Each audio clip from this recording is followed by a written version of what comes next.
పర్లేదు. ఓకే, చెప్పండి. ఓ అగ్నిమీలే పురోహితం యజ్జస్వదేవ మృత్యుజం హోతారం రత్నదాతమం. ఓం శాంతి శాంతి శాంతి. భావార్థం. ఇతోగ్రే ఇతోగ్రే యత్ర యత్ర మంత్రభూ మంత్రభూమికాయాం ఉపదిశ్యత ఇతి క్రియాపదం ప్రయుజ్యతే. అస్య సర్వత్ర కర్తరీశ్వరా ఏవ బోధ్యః. కుతః దేవానాం తే నైవ ఉక్తత్వాత్.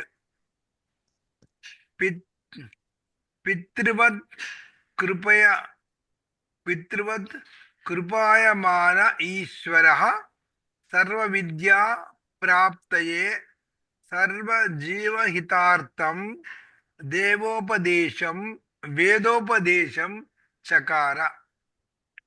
తథా పితా అధ్యాపకో వా స్వపుత్రం శిష్యం చ ప్రతి త్వమేవం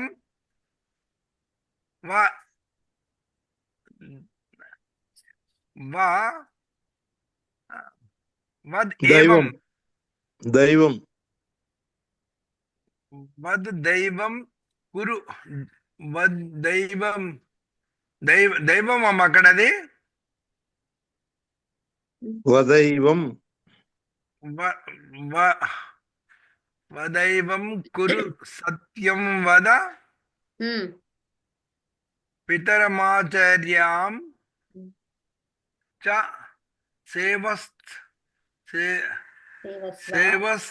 సేవస్తనృతాం మా. సేవస్వ అనృతం సేవస్వ అనృతం మా.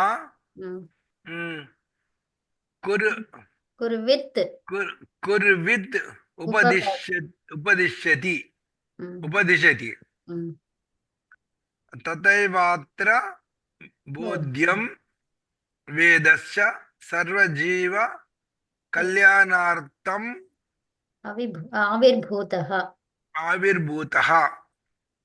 వేదోపదేశస్య పరోపకారార్థత్వాత్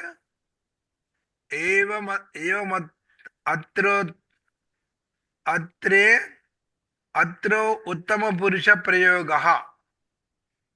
అత్ర అగ్నిశబ్దేన పరమార్థ వ్యవహార విద్యా సిద్ధయే. పరమేశ్వర భౌతికౌ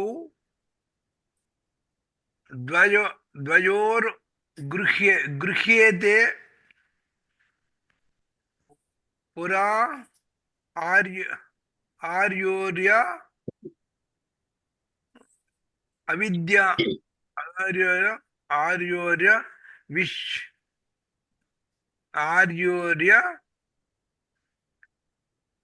ఇక్కడేనమ్మ ఇది ఆర్యోర్య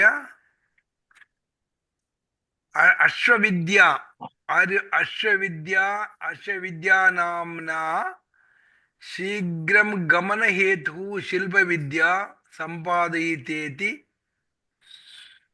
శ్రూయతే.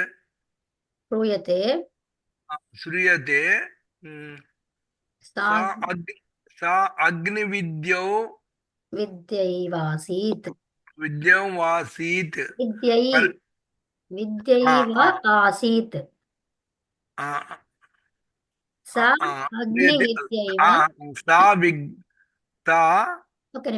అగ్ని విద్యైవాసీత్. ఓకేనా? అగ్ని విద్యైవ ఆసీత్. అగ్ని విద్యైవ ఆసీత్. పరమేశ్వరస్య స్వయం ప్రకాశత్వాత్ సర్వప్రకాశకత్వాభ్యాం అనంత జ్ఞానత్వాత్ భౌతికస్య రూపదాహ ప్రకాశ రూపదహ రూపదాహ ప్రకాశ ప్రకాశ వేగ ఛేదనాది వేగవచ్ఛేదనాది గుణవత్ గుణత్వాద్ గుణవత్వాద్ ఉమ్, శిల్ప విద్యాయాం ఉమ్. ముఖ్యహేతుత్వాచ్చ ప్రథమం గ్రహణం కృతమస్తితి వేదితవ్యం. మొత్తం ఓం శాంతి శాంతి శాంతి. ఈరోజు కొంచెం బెటర్ వచ్చింది, మంచినే వచ్చింది ఈరోజు. మళ్ళీ చదవాలి, మళ్ళీ 2-3 సార్లు చదివితే ఆ, ఓకే. yes sir. ధన్యవాదములు. ఉమ్. ఓ, ఈ కలిపి ఉండి మన ఏమంటారు సంహితలు చేసి కలిపే వరకు కొంచెము ఇది విడదీయండి ఈరోజు మరి. ఆ, ఇది సంధి చేయండి. రేపు విడదీస్తాం. మరి విడదీసి చేస్తే అప్పుడు ఈజీగా అవుతుంది. సంధ్య విడదీస్తే ఈజీగా చదివి వస్తుంది. అవును. తెలుగులో చదవటం అలవాటు అయిపోయి సంస్కృతంలో కూడా బలిపి చదవాలంటే కొద్దిగా కష్టం అవుతుంది. అయ్యో, మీరు సంస్కృతం అమ్మా, కావాలన్నారని అదే తెలుగులోనే చక్కగా రాదు మాకు. సంస్కృతం బాగా వచ్చింది అయితే. అట్లా కాదు. అది అదే. ఇప్పుడు మొదటి అడుగే సరిగా వేయలేనప్పుడు 2-3 అడుగులు ఎట్లా వేస్తాం అంటే మొదటి అడుగు మీరు perfect గా మీరు వేస్తే సంస్కృతంలో చదువుతున్నారంటే 2-3 అడుగులు వేసినట్టే. ఓకే అందరు మీ కృప దయ. దేవుడిది, అమ్మగారిది. అందరి ప్రయత్నాలతో నడుస్తుంది ఇది. అది అవునవును. సో ఇక్కడండి మనము యాసుట్టుని తీసుకొచ్చాం. ఎంతవరకు వచ్చింది అనేది ఒకసారి చూద్దాము. ఉమ్, అమ్మ మొదటికి కొంచెం చెప్పండి ఇక. చెప్తా. ఆ.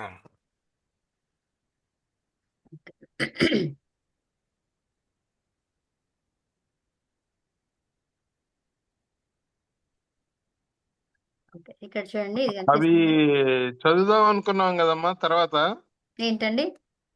వాదిగణంలో ఒక 5 రోజుకి ఒక 5 అట్లా నేర్చుకుందాం అవునవును, అనుకున్నాం కదా. చదివిద్దాం. ఫస్ట్ అవి రాసారా మరి? పంపించాం కదా గ్రూప్ లో. రాజాడు గ్రూప్ లో పెట్టారు. ఓకే, అయితే చదవండి. అందరూ అది ఓపెన్ చేసుకొని చూడండి. మా ఇంకా గ్రూప్ లో పెట్టాడు. ఉమ్, అది కరెక్ట్ గా అయితే వంకర పెట్టాడమ్మా. అది అవునా? వంకర పెట్టాడు. నాకు ఎట్లా అయినా కొంచెం నాకు చదవడం ఇబ్బంది అనిపించింది. అదేలే.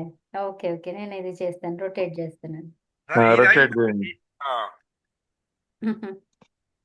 అది అయిపోతే ఇంకా మన పాఠంలోకి వచ్చేయచ్చు. యా, ఇక్కడే రొటేట్ చేసినాను, మళ్ళీ అందులోనే పంపిస్తున్నా. అయితే అప్పుడు అందరూ చూడొచ్చు. ఓకే, పంపించాను చూడండి.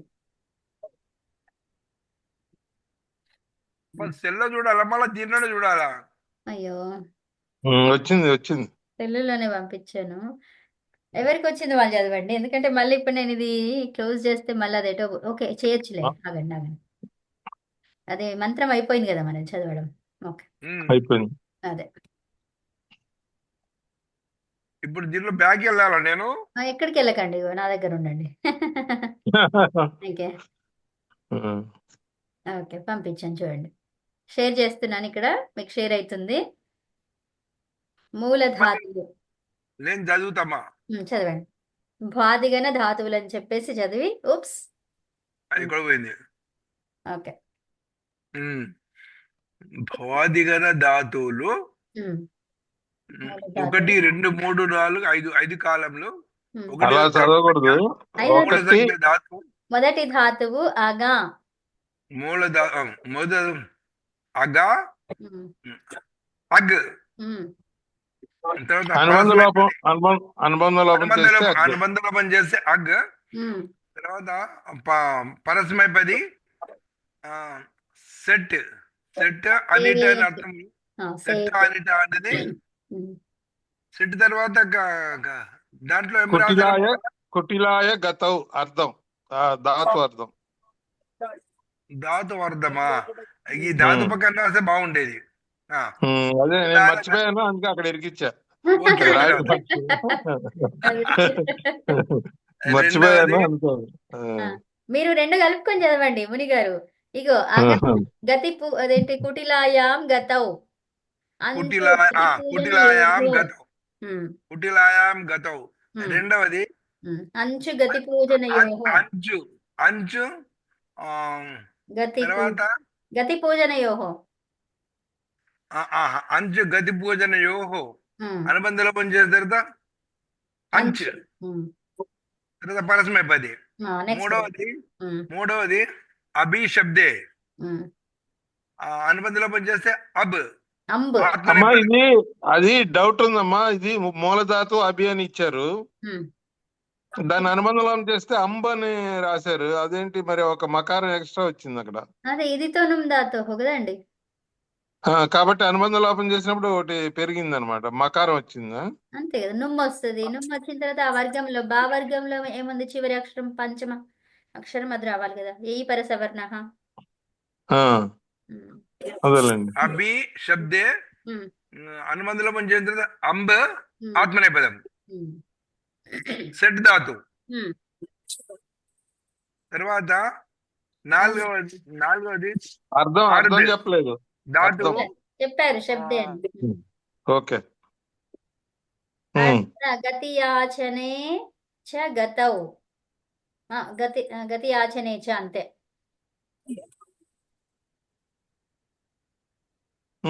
చెప్పండి. కొంచెం పై ఇది అర్ధ్ అర్ధ్ గతౌ గతో యాచనేచ. తర్వాత అనుబంధ లోపం చేసిందా అర్ధ్. అర్ధ్ పరస్మైపది సెట్ ధాతు. ఇంకొంచెం పైకి జరపండి. ఇంతేగా అర్బ్. 4 ఐదే.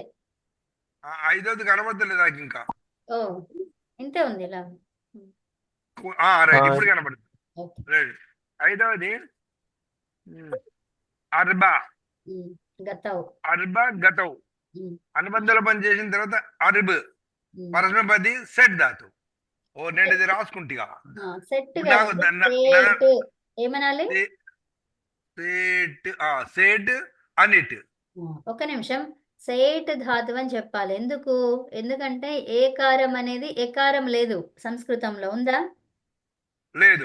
ఏకారం దీర్ఘాక్షరమే ఉంది, కాబట్టి దీన్ని ఏం చెప్పాలి? సేట్. సో మీరు కరెక్ట్ నేర్చుకోవాలంటే సేట్ అనండి, లేకపోతే తప్పు చేయాలనుకుంటే సెట్ అనండి. ఇష్టమే కదా. ఓకే. ఏదో సెట్ మునిగారు, ఏదో ఒకటి సెట్ చేసుకోండి మీరు. ఏదో ఒకటి కాదు, నేను సేటే చేసుకుంటా. ఓకే. ఓకే. సో అదండి. ఇంకెవరైనా చదువుతారా ఒకరు? అమ్మా ఈ గ్రూప్ లో వచ్చింది కదా, నేను దీన్ని బుక్ లో నోట్ చేసుకుంటా. అంతే గ్రూప్ లో వచ్చేసింది, నోట్ చేసుకోవచ్చు. యా అమ్మా నేను చదువుతున్నానమ్మా. చదవండి. భ్వాదిగణ ధాతువులు. 1 అగ ధాతువు అనుబంధ లోపం చేస్తే అగ్. దాని అర్థం వచ్చేసి కుటిలాయ అగ కుటిలాయ గతౌ అని చెప్పి రెండు కలిపి చెప్పండి. అగ కుటిలాయ గతౌ అనుబంధంలో చేసినప్పుడు అగ్ పరస్మైపది సేట్. 2వ ధాతువు అంచు గతి పూజనయోహో అనుబంధ లోపం చేసినప్పుడు అంచ్ పరస్మైపది సేట్. 3వ ధాతు అభి. మహాప్రాణం కాదు, అభి దీనికి శబ్దే. అనుబంధ లోపం చేస్తే అంబ్ ఆత్మనేపది సేట్. అర్ధ ధాతువు గతౌ యాచనేచ అనుబంధం లోపం చేసినాక అర్ధ్ పరస్మైపది సేట్. 5వ ధాతువు అర్బ ధాతువు గతౌ అర్థం అర్బ గతౌ అనుబంధం లోపం చేస్తే అర్బ్ పరస్మైపది సేట్. అభి అంబెలాగా అయింది కవిత. చెప్పండి. అదే నాకు డౌట్ వచ్చింది. చెప్తారు. అదే అక్కడ మనకి ఇదితో నుమ్ దాతో అని ఒక సూత్రం ఉంది కదండి అనంత్ గారు. అర్థమైంది, చెప్పండి. ఇదితోనం ధాతువుతోటి ఇక్కడ అభిలో ఇకారం వచ్చింది కదా. అవును. దాంతో అక్కడ ఇకారం దగ్గర అది నుమ్ము అనేది ఆగమంగా వచ్చింది. Okay okay. అది మకారంతో అంతమైంది కాబట్టి నుమ్ము అనేది మకారం మిత్ కాబట్టి మిత్ ఎక్కడ వస్తుంది, దానికి సూత్రం ఉందిగా మనకి. ఓకే, మీద ఓకే. చోన్ ఎక్కడ చేత్ పెట్టుకోవాలి మిత్రత్యాత్ పరహ. పెట్టుకోవాలనే దానికి మిత్రచో అంత్యాత్ పరహ. మిదచోంత్యాత్ పరహ మిదచోంత్యాత్ పరహ ప్రకారం మనం ఆఖరి అచ్చుకి అచ్చు పరంలో. ఆ మరి పరంలో పెట్టుకున్నప్పుడు అక్కడ మధ్యలో ఆ తర్వాత కదా వస్తుంది అది. అవునండి, ఎందుకంటే ఆలోనే అచ్చు ఉంది కాబట్టి. ఆ ఆయా ఆయా అచ్చు కాబట్టి ఆలో అచ్చు ఉంది కాదు, ఆయా అచ్చు కాబట్టి. అవునండి. ఆ ఆ విధంగా అక్కడ మకారం వచ్చి చేరి అది అంబు. నా నుమ్ము ఉంటే ఏ ధాతువులకు వస్తుందండి శోభనాద్రి గారు? ఏమ్మా ఇదితో నుమ్ దాతో. ఆహా, నుమ్ము అదే నుమ్ము ఏ ధాతువులకు వస్తది అని. చెప్తున్నారుగా ఇదితో నుందాతో ఇది అదేనండి, ఎలాంటి ధాతువుకి వస్తదని అడుగుతున్నారు, ఇక చెప్పండి. దాంట్లోనే అదే ఇకారం అంతంలో ఉండేటువంటి ధాతువులకు. అదే అదే అది చెప్పలేదని నేను గుర్తు చేసిన. అవును. చెప్పారండి, మొదలు చెప్పారండి. అందుకే అది మీకు చెప్పారు. ఉత్తమ స్టూడెంట్ అని అందరు అనేది. అంటే కవిత లేదండి, అట్లా కాదు. అది మీరు ఆ పాయింట్ మీరు చెప్పలేదని అడుగుతున్నాను. అదే శోభనాద్రి గారు, శోభనాద్రి గారు, మీరు ఉత్తమ స్టూడెంట్ కవిత గారు అని చెప్పాలి, కవిత గారు ఉత్తమ స్టూడెంట్ అని చెప్పాలి. మీరు అలా చెప్పతే ఆవిడకి ఇదో ఒకటి. అలా కాదు, కవిత గారు ఉత్తమ టీచర్, ఇందిర గారు ఉత్తమ స్టూడెంట్. అయితే ఉత్తమ టీచర్ కి ఉత్తమ స్టూడెంట్ ఈవిడ. అవును అవును వయం సర్వే ఉత్తమ ఛాత్రాః. ఓకే, అనంత్ గారు పాణిని చెప్పండి. అని చెప్పి కవిత గారిని ఇప్పుడు స్టూడెంట్ అంటే ఎలాగా? ఆవిడ పాణిని కాదని పాణిని అని మీకు చెప్పేసి స్టూడెంట్ అంటే ఎట్లాగా అసలు చెప్పండి. అలా కాదు. ఆవిడ పాణిని అనే దాంట్లో మీకు ఏమైనా సందేహం ఉందా? ఏం లేదు, మళ్ళీ స్టూడెంట్ అనకూడదు. ఓకే, స్టూడెంట్ కవిత గారు, ఉత్తమ స్టూడెంట్ కవిత అనమాట. సారీ, ఇందిర గారు. అదే అదే అదే. ఓకే, ఒక్క నిమిషం వినండి. మన ఎవరు శోభనాద్రి గారు దీంట్లో పైన అనుస్వారాలు అవి కూడా పెట్టండి. అయితే అప్పుడు మనకి మూలధాతువు అని అర్థమవుతుంది కదా. పైన అవునవును, హెడ్డింగ్ అనుస్వారం రాశానని పెట్టాలి. పెట్టలేదమ్మా మూలధాతు. అనుస్వారం పెట్టి ధాతువు పక్కకే దాని అర్థం రాస్తే బాగుంటదేమో అని అనిపించింది. అవును, అలాగే రాయాల్సింది, మర్చిపోయాను. అందుకే చివర్లో ఇరికిచ్చాను నేను, లాస్ట్ లో కొద్ది ఖాళీ ఉంటే అక్కడ రాసా. ఈసారి అలాగ మారుద్దాంలేండి, ఈసారి రాసి. మేము అట్లా మార్చి రాసుకుంటాంలేండి మేము. ఇప్పుడు దీన్ని బట్టి మనకి ఏమర్థమైందంటే మళ్ళీ రేపు రాసేవారు కూడా ఈ విధంగా రాయొద్దు, ఇంకా ఆ విధంగా రాయాలని చెప్పడం, అంతే కదా. అంతే అండి. సో ఇప్పుడు మనకి ఇక్కడ పైన అది పెట్టుకోండి మీరందరూ. ఆగా ఆ అనేది అనునాసికం పెట్టండి. ఇక్కడ అంచు మొత్తం రాసిందంతా కరెక్టే, దానిపైన అనునాసికం పెట్టండి అంతే. ఓకేనా? అనునాసికం ఎలా ఉంటది గుర్తు? అంతే అండి, చంద్రవంకలు పెట్టుకోండి ఇట్లా, ఇంతే. చంద్రవంకలు చుక్కలు. అంతే అండి. ఓకే, ఉత్తమం. నెక్స్ట్ ఇక్కడ ఇంజనీర్ ఎంత గొప్పవాడైనా వాళ్ళ విద్య నేర్పిన గురువు మెరుగులు దిద్దుతాడంట. అంటే అప్పుడు దానికి అందం వస్తుందంట. సో మన ధాతువు ఏంటండి? షీము. ఏంటది? షీము. రెండు కూడా అనునాసికం టైపు, మూర్ధన్య కూడా కొంచెం అట్లా వస్తుంది. షీము అలా. ఓకేనా?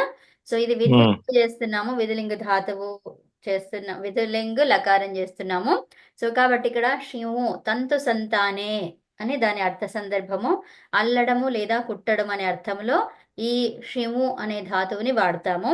అది దివాదిగణములో పరస్మైపది ధాతువు.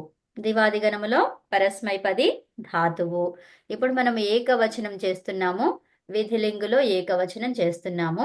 అయితే షిము ఈ ధాతువుని చూడగానే మనము చేయాల్సిన మొదటి పని ఏంటంటే దానికి అనుబంధ లోపాలు ఏంటనేది చూసుకోవడము. సో కాబట్టి ఉత్తమం అండి, ఎత్తు సంజల్ని గమనించడము, అనుబంధ లోపాలు చూడడం. అంటే రెండిట్లో ఏదైనా ఒకటి చెప్పొచ్చు. రెండు ఇంటర్చేంజబుల్ వర్డ్స్ అన్నమాట. ఓకే, పర్యాయ పదాలు. ఓకే, షివ్ అనేది వచ్చింది మనకి. ఆ తర్వాత మనం ఏం చేస్తున్నాము? ప్రథమ పురుష ఏకవచనం చేస్తున్నాము పరస్మైపదిలో. కాబట్టి తిప్ తస్ జీ అనేది ధాతువు యొక్క ఆదిలో చూసుకోవాలన్నారు కదమ్మా. చూడాలి. ఫస్ట్ ఇది ధాతువు ప్రత్యయాలని మనం ఇక్కడ రాసుకున్నాము ఊరికే అట్లా. తర్వాత ముందుకెళ్ళినప్పుడు అవి ఏంటనేది కనిపిస్తుంది. నెక్స్ట్, ధాతువు ఎలా మొదలయ్యింది, ధాతువు ఎలా మొదలయ్యింది అనే విషయాన్ని చూసుకుంటే మనకి షా గాని అణా గాని కనిపిస్తే దానికి వేరే సూత్రాల ద్వారా వేరేవి అవుతాయి. సో ఇక్కడ మనకి షా కనిపిస్తుంది, దానికి సూత్రం వచ్చేసి ధాత్వాదేహే షహ సహ అనే సూత్రం ద్వారా అది సూత్ర సంఖ్య వచ్చేసి 6:1:64. అంటే 6వ అధ్యాయము 1వ పాదము 64వ సూత్రము. ష అనే స్థానములో దానికి ఆదేశంగా స అనేది వస్తుందన్నమాట. అందుకని అప్పుడు ఏమైంది, అది శివ్ అయింది. ఆ తర్వాత దానికి లింగ్ లకారాన్ని చేస్తున్నాము అని చెప్పుకున్నాము. మనం ఇప్పుడు చేసే మనము ప్రతిపాదించేది ఏంటి, అల్లాలి, కుట్టాలి అనేది ప్రతిపాదిస్తున్నాం. మనం వాటి అర్థాలను ప్రతిపాదిస్తున్నాం. కాబట్టి మనకి ఆ పదం రావాలి అంటే కొన్ని ప్రత్యయాలు కావాలి. అందుకని ఆ ప్రత్యయాలు ఏంటి, రూపసిద్ధి ఎలా వస్తుంది అనేది చూడబోతున్నాం. కాబట్టి సో ఇక్కడ విధిలింగ్లో ఉన్నటువంటి లింగ్ అనే సూత్రం ద్వారా చెప్పారనమాట. లింగ్ అనే సూత్రం ద్వారా ఇక్కడ లింగ్ లకారాన్ని తీసుకొస్తాము. అది ఏ విధంగా చెప్పారు అంటే, విధి నిమంత్రణ ఆమంత్రణాధీష్ట సంప్రశ్న ప్రార్థనేషు లింగ్ అనే సూత్రం ద్వారా మనకి లింగ్ లకారాన్ని తీసుకురావడానికి చెప్పారనమాట. ఆ అర్థ సందర్భాలలో మనము ఈ లింగ్ లకారాన్ని వాడుకుంటాము. అయితే ఇక్కడ లింగ్ అనేది ఉంది కదా, సో దీంట్లో ఇక్కడ ఇత్ సంజ్ఞలు చూసుకుంటే ఏమైంది, మనకి మిగిలింది ల్. గకారము హలంత్యం అనే సూత్రం ద్వారా అది ఇత్ సంజ్ఞ కాబట్టి దానికి లోపం చేయాలి, తస్య లోపహ అనే సూత్రం ద్వారా. తర్వాత అదర్శనం లోపహ, లోపహ అంటే ఏమన్నారు, అదర్శనం లోపహ. సో ఈ విధంగా గకారము లోపమయ్యింది. ఆ తర్వాత మనకి అనునాసిక అచ్చు కనిపిస్తుంది ఇక్కడ, లి అనే దాంట్లో ఈ అనేది కనిపిస్తుంది. ఆ ఈకారము ఉపదేశంతో ఉండి అచ్చుతో ఉన్నటువంటిది అనమాట. ఉపదేశములో ఉంది, అచ్చు అనునాసికంగా కనిపిస్తుంది కాబట్టి దానికి ఇత్తని పేరు పెట్టారు మహర్షి పాణిని. కాబట్టి దానిని ఇత్ సంజ్ఞ ఎప్పుడైతే అది లోప సంజ్ఞ అని, ఇత్ సంజ్ఞ అని మనకి తెలిసిందో దాన్ని లోపం చెయ్యాలి అని చెప్పారు పాణిని మహర్షి. సో కాబట్టి మనకి ఈ అనేది అచ్చు అనునాసికంది లోపమైపోయి ల్ మిగిలింది. తర్వాత ఉపదేశే అజనునాసిక ఇత్ అనే సూత్రం ద్వారా ఆ విషయం తెలిసింది కదండి. ఉత్తమం. తర్వాత ఇప్పుడు మనకు వచ్చినవి ఏంటివి, శివ్ ప్లస్ ల్ రెండు వచ్చాయి. ఇప్పుడు లకారం కనిపిస్తుంది మనకి. అంటే ఈ లకార అధికారములోకి వచ్చింది అని చెప్పడానికి లస్య అనే సూత్రము చెప్తుంది అనమాట. అయితే లకార అధికారంలోకి వచ్చింది అని చెప్పడానికి సూత్రము లస్య. ఆ లస్యలో ఏమున్నాయి మరి అని అంటే అన్ని 10 లకారాలు ఉన్నాయి. తర్వాత తింగ్ ప్రత్యయాలు ఉన్నాయి, 18 ప్రత్యయాలు ఉన్నాయి. 18 కాదు 22 ప్రత్యయాలు ఉన్నాయి. కానీ 22లో మనం చేసేది తింగ్ కి సంబంధించింది కాబట్టి 18. లకారంలో 22. ఓకే, లకారంలో ఉన్నవి 22 కానీ మనం చేసేది తింగ్ ప్రత్యయాలు కాబట్టి 18. ఇప్పుడు మనం పరస్పరపది చేస్తున్నాం కాబట్టి 9కి రిస్ట్రిక్ట్ అయిపోతుంది. 9కి మళ్ళీ దించుకున్నాం మనం. మళ్ళీ ప్రథమ పురుష చేస్తున్నాం కాబట్టి 3కి దించుకున్నాం, 3కి దించుకున్నాం. తర్వాత మళ్ళీ ఏకవచనం చేస్తున్నాం కాబట్టి 1 తీసుకున్నాం. అదే అలాగే. సో అంటే అవన్నీ కూడా ఎక్కడ వస్తాయి అని అంటే లకార స్థానములో. ఓకేనా, దానికి చెప్పుకున్నాము. తిప్ తస్ ఝి, సిప్ థస్ థ, మిప్ వస్ వస్, థాసాతాం ధ్వం, ఇవన్నీ కూడా ఈ తింగ్ ప్రత్యయాలు కదండి. అందుకని మనం అంతకి ఆగాము చూడండి కదా, తింగ్ ప్రత్యయాలు కాబట్టి దీంట్లో క్షత్రి, షానచ్, క్వసు, ఇంకోటి ఏంటి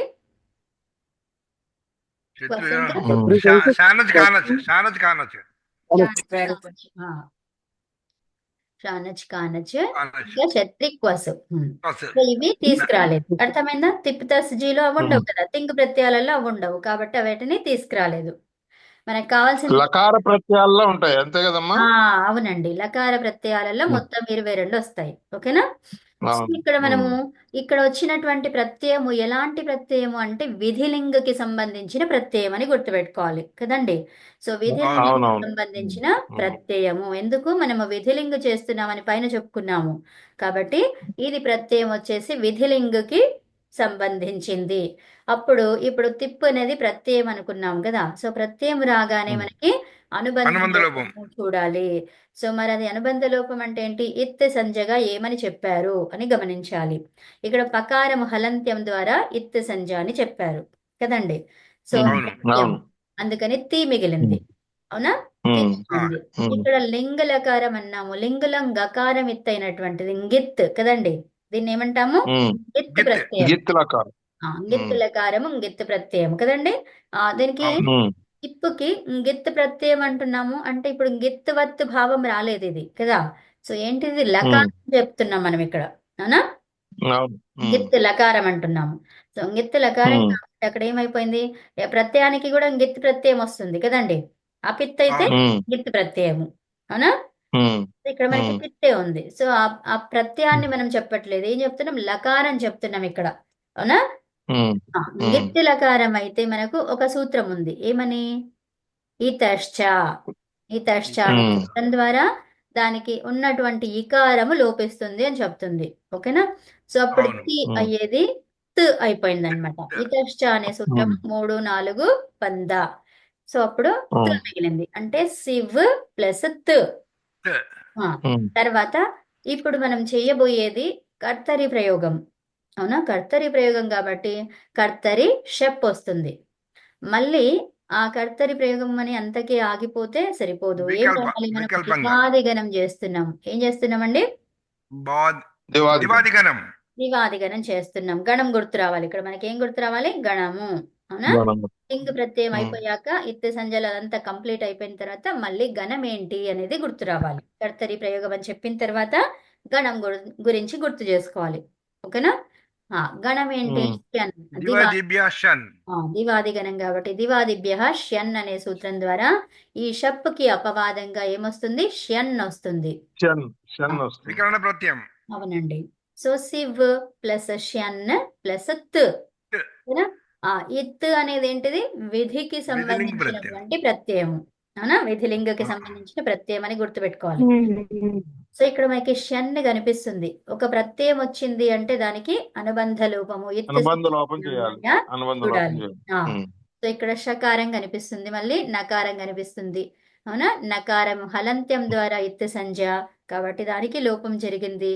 ఆ తర్వాత షకారం ఇత్ సంజ దేని ద్వారా?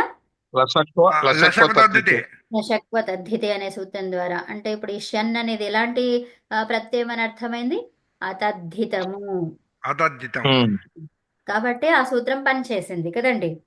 అవును. ఇంకా అక్కడ డౌటే ఉండద్దు. ఇది అతద్ధితం అని పేరు వచ్చేసింది మనకి. ఎందుకు? ఆ సూత్రం పనిచేసిందంటే ఏమర్థమైంది ఇక్కడ? ఇది అతద్ధిత ప్రత్యయము, వికరణ ప్రత్యయము, షిత్ ప్రత్యయము ఇవన్నీ గుర్తు రావాలి. గణ వికరణ ప్రత్యయము. సో వికరణ ఇప్పుడు చాలా వెరైటీస్ ఉన్నాయి. వికరణ ప్రత్యయాలన్నీ కూడా తద్దితాలే అవుతాయి అనుకుంటా కదా. అంతే. ఎందుకంటే ధాతువులకే కదా వికరణ ప్రత్యయాలు వచ్చేది. అంతే అండి. అంతే. సో అతద్ధితాలు మళ్ళీ మనం నేర్చుకున్నాం. ఏమని? ఓకే, ఉత్తమం. నెక్స్ట్ అంతే. తర్వాత వేరే తీసుకొస్తే ఎక్కువ ఇదైపోతుంది. ఓకే. యకారం మిగిలిందండి. ఏం మిగిలింది మనకి? ఫైనల్ గా యకారం మిగిలింది.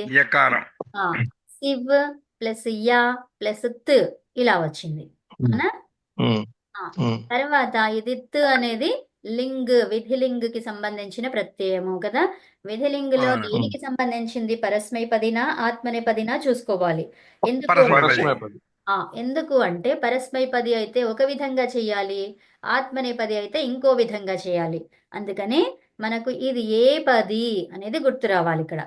ఓకేనా? సో ఇప్పుడు అనేది పరస్మైపది అని తెలుసుకుంటే యాసట్టు తీసుకురావాలి, ఆత్మనేపది అయితే సీయట్టు తీసుకురావాలి. మనకి ఏం పది? ఇది పరస్మైపది కాబట్టి మనకేం కావాలి?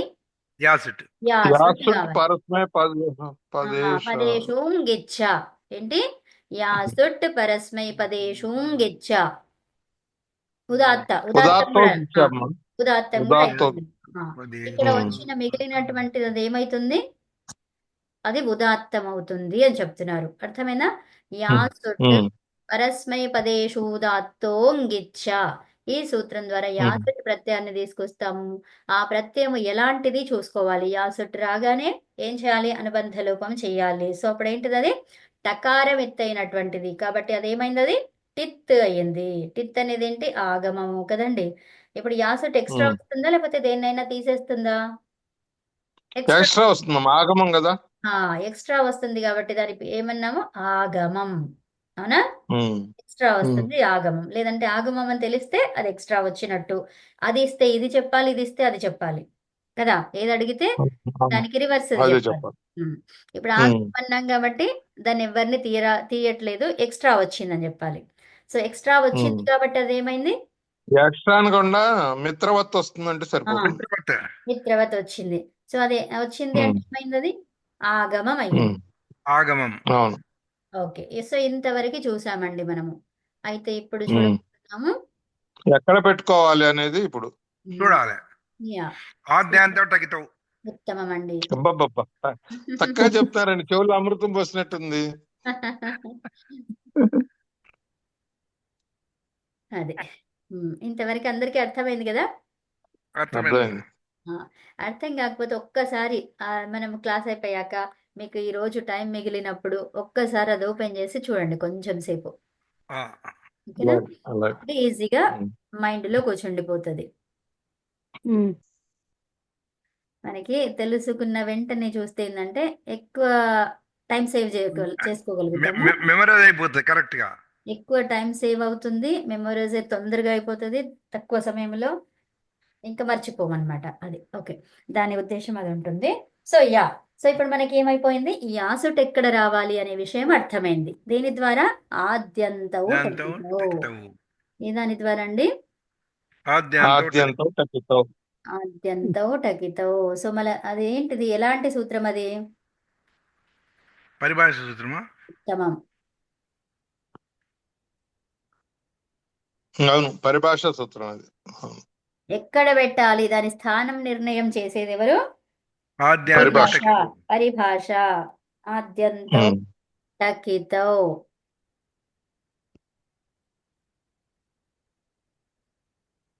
ఓకేనా? ఓకే. ఉమ్. సో ఇప్పుడు ఇది ఆద్యంతో టకిత వచ్చేసి మనకి ఏం చెప్పింది? ఎక్కడ పెట్టాలి అని కిత్ అయితే ఆదిలో పెట్టుకో, కిత్ అయితే అంతంలో పెట్టుకో అని చెప్తోంది. చెప్పింది. సో కాబట్టి అమ్మది మనకి ఏంటి? నంబర్ రాయరా నంబర్. రాస్తాను కానీ. సో మనకి ఏంటిది అది ఇప్పుడు? టిత్త కిత్త? కిత్, కిత్ 1:46. ఏంది? మునిగారు ఆగిపోయారు, టకటక చెప్పారు, ఇప్పుడు వరకు స్లో అయ్యారు. సూత్రం రాసుకోవడంలో నిమగ్నులయ్యారు. 1146. Okay okay. సూత్ర సంఖ్య రాసుకోవడంలో నిమగ్నులయ్యారు. దాంట్లో అదే, లేకపోతే టక్ టక్ అని చెప్పేశారు ఇప్పుడు దాకా.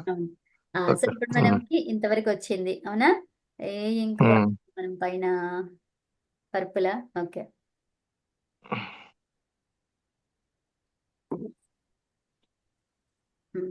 సో ఇక్కడ మనకి సివ్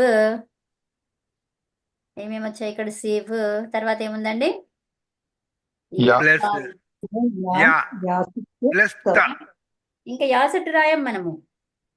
దాన్ని తీసేయలేదా? తీసేస్తేనే ఇలా వచ్చింది కదా.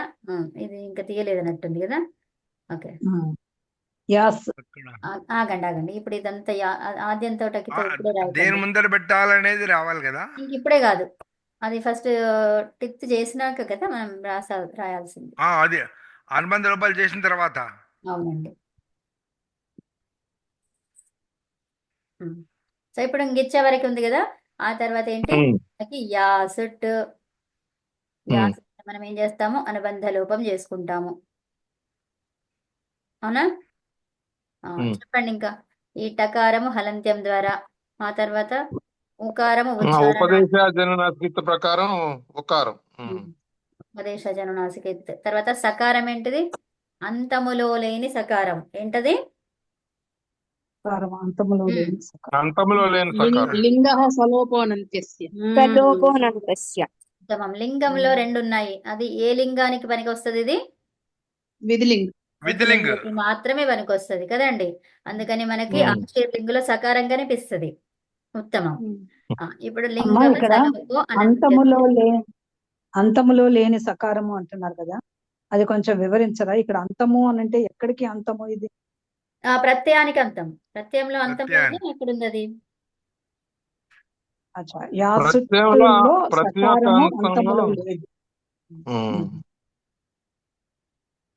సో మొత్తం ప్రత్యయం తీసుకుంటే యాసుట్లో సకారము అంతములో లేనిది అని చెప్పుకోవాలి.